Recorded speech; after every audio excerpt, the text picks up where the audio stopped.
आज जो मैं आपके सामने हाजिर हुआ हूँ, ये बीजेपी की हाईकमांड, आरएसएस की लीडरशिप और श्री रमेश बिधूरिया जी का शुक्रिया अदा करने के लिए आया। आरएसएस और बीजेपी ने रमेश साहब को टिकट देकर और भारत की राजधानी से उनको लोकसभा में लाकर ये बता दिया है कि उनकी पसंद क्या है और उनकी ट्रेनिंग क्या है। रमेश बिधूरिया साहब का बहुत शुक्रिया कि आपने तमाम पर्दे चाक कर दिए और पूरे देश को दिखा दिया कि हम कौन लोग हैं, हमारी कैसी ट्रेनिंग होती है, हमको क्या सिखाया जाता है, हम कैसी उम्दा जुबान बोलते हैं, हम मानव अधिकारों का कितना ख्याल रखते हैं,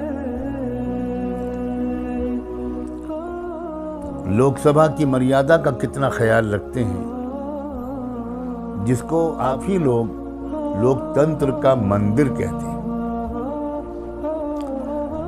मैं तो कभी सोच भी नहीं सकता कि किसी ऐसी भवन में जिसको मंदिर कहा जाता वहाँ इतनी अश्लील ज़बान बोली जाएगी।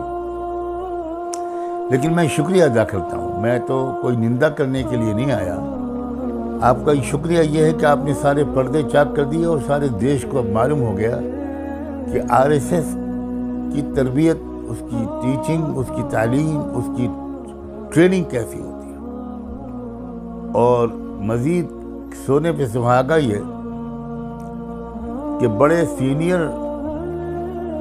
मेंबर्स ऑफ पार्लियामेंट जो बीजेपी के हैं वो खिलखिलाकर हंसते हुए नजर आए,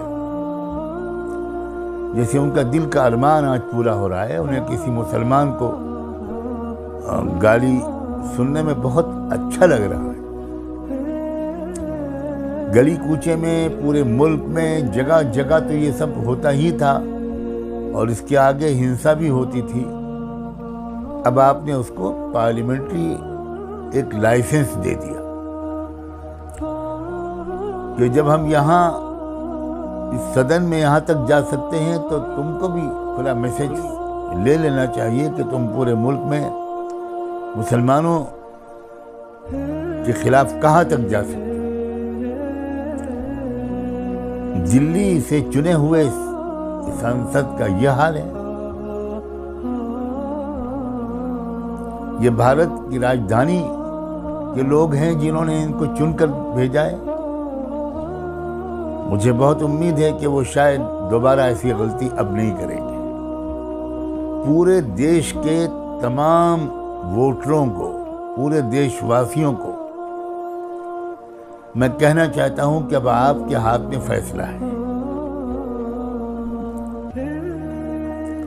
अब कोई ढका छुपा नहीं रह गया, अब कोई मसला विचारधाराओं का भी नहीं रह गया।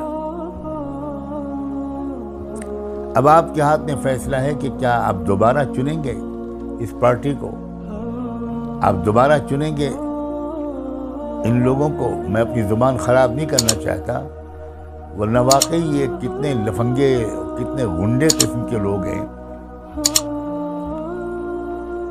उनको तो शरीफ आदमी के ड्राइंग रूम में जगह नहीं मिलनी चाहिए और इनको मुल्क के पार्लियामेंट में बिठाया गया है। बना हो राजनाथ सिंह का, वो लखनऊ से इलेक्शन लड़ते हैं तो शायद लखनवी तहजीब का थोड़ा बहुत असर उन पर पड़ा है और कुछ अपने वोटर्स का भी उनको कुछ ख्याल हुआ होगा कि उन्होंने माफ़ी मांग ली। कैसी माफ़ी है? एक आप में एक आदमी के अंदर ये जुर्रत नहीं है बीजेपी के मेंबर की। क्या आप वहीं पर खड़े होकर कहते हैं कि इस शख्स को निकालो पार्टी से भी और लोकसभा से भी, तब आपकी शान बढ़ती, तब पता चलता कि पार्टी में सब लोग इतने गिरे हुए नहीं हैं। मैं यहाँ पर शुक्रिया अदा करना चाहता हूँ अपोजिशन पार्टीज के लीडर्स के भी, जिन्होंने साफ लफ्जों में डिमांड की है कि इनको सस्पेंड किया जाए, बल्कि इनको जिंदगी भर के लिए इलेक्शन लड़ने पर पाबंदी लगा दी जाए। अखिलेश यादव ने खुलकर ये बात कही है। खुद मायावती, जिनकी पार्टी के हैं दानिश अली, उन्होंने भी अपनी जिम्मेदारी महसूस की और बहुत कुछ कहा। दानिश अली साहब से मैं कहना चाहता हूं, अगर उन तक मेरी आवाज पहुंच जाए कि आप रिजाइन मत कीजिए, आप जमकर मुकाबला कीजिए इस आतंकवाद का, इस उग्रवाद का।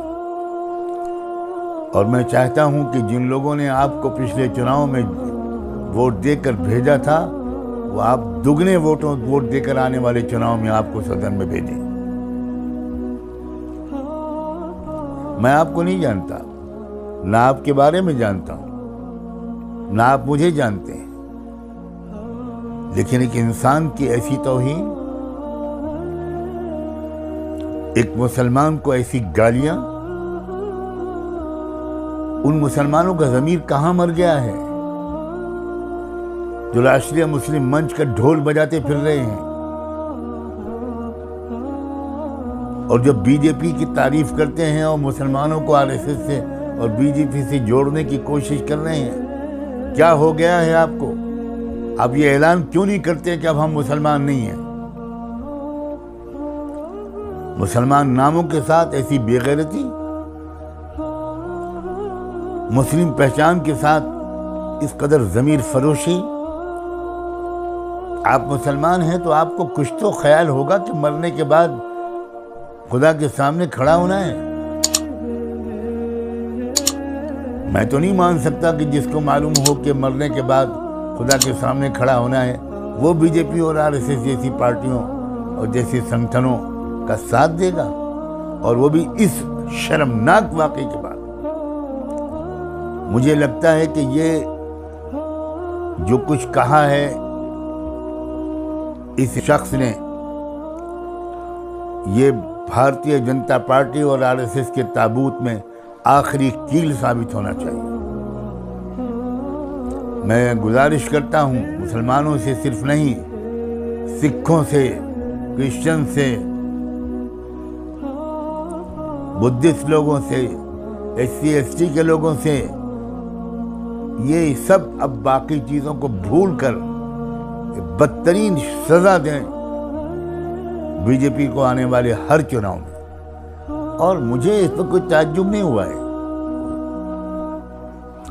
इसलिए कि जिन लोगों ने गुरु गोलवालकर को पढ़ा है, जिन्होंने सावरकर को पढ़ा है, वो उन्हें कोई ताज्जुब हो ही नहीं सकता, इसलिए कि उन्होंने यही शिक्षा दी है अपने चेलों को। एक नशा है बहुमत का, जिसकी वजह से बहुत सी बातें जो अब तक वो लोग पेट के अंदर छुपा कर रखते थे और हर मौके पर नहीं कहते थे, अब तो कोई बात छुपाई नहीं जा रही उनसे। बहरहाल, मैं फिर एक बार शुक्रिया अदा करता हूँ रमेश साहब कि आपने जो थोड़ी बहुत कपड़े की 2-1 चीटें बदन पर लपेटे रहते थे आप लोग, वो भी नोच के फेंक दिए, और आपने अपना नेकेड कैरेक्टर अपनी पार्टी का और अपने पेरेंट ऑर्गेनाइजेशन का देश के सामने खोल कर रख दिया। अब देश के हाथ में फैसला है, अगर जरा भी ज़मीर बाकी है, अगर ज़रा भी हमारे देश के अंदर इंसानियत बाकी है, इन लोगों को कड़ी से कड़ी सज़ा दी जानी चाहिए। ख़ास तौर पर मैं अपनी बहनों से कहता हूँ, महिला समाज से कहता हूँ, जिन्होंने भर भर कर बीजेपी को पिछले इलेक्शन में वोट दिया था, अब तो नहीं देंगे वो, मुझे मालूम है अब नहीं देंगे, क्योंकि एक लज्जा होती है, एक शर्म होती है औरत के अंदर, एक डिग्निटी होती है। एक सवाल का जवाब दे दिया रमेश साहब आपने, लोगों की समझ में नहीं आ रहा था कि विशेष सत्र क्यों बुलाया गया। आपने बता दिया कि विशेष सत्र गालियां देने के लिए बुलाया गया था। इसी काम के लिए बुलाया गया था। और शायद आपको अपने आने वाले इलेक्शन में अपनी मौत नजर आ रही है, इसलिए झुंझलाहट है, फ्रस्ट्रेशन है, जो आपसे इस तरह की पागलपन की बातें कहलवा रहा है। फिर एक बार कहता हूं, हर वोटर को अपना वोटर आईडी बिल्कुल दुरुस्त कर लेना चाहिए, चेक कर लेना चाहिए, कोई कमी न रह जाए, कोई स्पेलिंग का फर्क न रह जाए जिसकी वजह से बहाना मिल जाए। इसलिए हम और किसी तरीके से इन लोगों का जवाब नहीं देना चाहते, हम वोट के जरिए इनको जवाब देना चाहते हैं। और इंडिया अलायंस से एक उम्मीद करते हैं कि वो एकजुट होकर दानिश अली का साथ देगा और इस मौके पर अपने सारे इख्तिलाफात भूलकर पूरी ताकत के साथ इसकी निंदा भी करेगा और इसके खिलाफ पूरे देश में एक माहौल बनाएगा। जाइए पूरे देश में और हर जगह ये वीडियो दिखाइए। मुझे यकीन है कि भारत का आम नागरिक इतना बेशर्म और बेहया नहीं है, वो इन वीडियोस को देखकर वो फैसला कर लेगा कि अब इनको दोबारा चुनाव में नहीं जीतने देना है। मैं अब यहीं पर अपनी बात समाप्त करता हूँ। बहुत बहुत शुक्रिया।